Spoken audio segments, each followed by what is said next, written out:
Hello दोस्तों, नमस्कार, प्रणाम। मेरे चैनल में आप लोग का स्वागत है। और हम लोग नाच पर के गीत गा रहे हूँ। कैसा लगा जरूर बताइएगा आप लोग। काली रंग पहिरीला त फेरेला नजरिया, काली रंग पहिरीला त फेरेला नजरिया।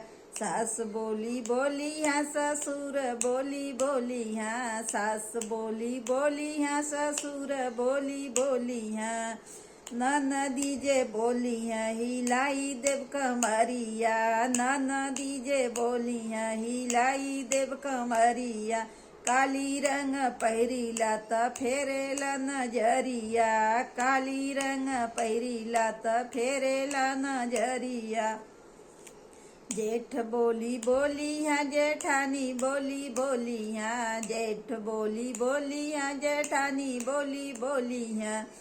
देवरू जे बोली हाँ, हिलाई देव कमरिया, देवरू जो बोली हाँ, हिलाई देव कमरिया। काली रंग पहिरीला त फेरेला नजरिया, काली रंग पहिरीला त फेरेला नजरिया। देवर बोली बोली हाँ, देवरान बोली बोली हाँ, देवर बोली बोली हाँ, देवरानी बोली बोली हाँ। सैया सैया बोली बोली हाँ, हिलाई देव कमरिया, सैया बोली बोली हाँ, हिलाई देव कमरिया। काली रंग पहिरीला त फेरेला नजरिया, काली रंग पहिरीला त फेरेला नजरिया, काली रंग पहिरीला त फेरेला नजरिया। ननद बोली बोली हाँ, नंदोई बोली बोली हाँ, नंद बोली बोली हाँ, नंदोई बोली बोली हाँ।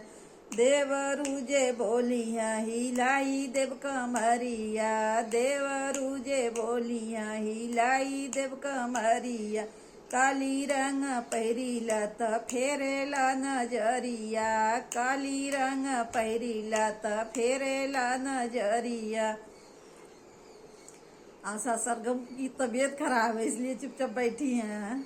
देखने में तो लग ही रहा, आप लोग समझ ही रहे होंगे, इनके सर में बहुत ज़्यादा दर्द हो रहा है, इसलिए आप लोग सपोर्ट करिए।